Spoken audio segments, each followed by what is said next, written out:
meu vídeo não, pessoal, que é um vídeo simples de roça aqui, a qual eu tô sempre mostrando meu dia a dia. Curte meu vídeo, comenta meu vídeo, vai estar me ajudando bastante. E, pessoal, eu tô aqui na panha de café hoje, ó, e comecei tarde, pessoal, não comecei cedo hoje não, mas já apanhei bastante, graças a Deus. Olha a peneirada que deu, ó, e deu um café bonito, pessoal, ó, pra vocês verem, ó.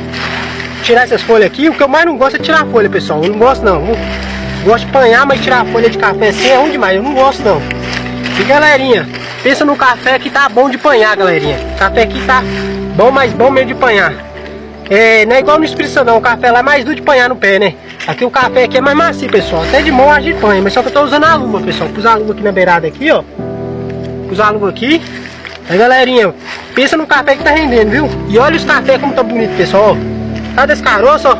E galerinha, nós tá apanhando aí meio verde assim, galerinha, porque tem muito café aqui, já secou, ó. Como vocês podem ver, ó. E tá caindo muito no chão. E agora é só colocar no saco, né, galerinha, ó. O saco também não é tão grande, ó.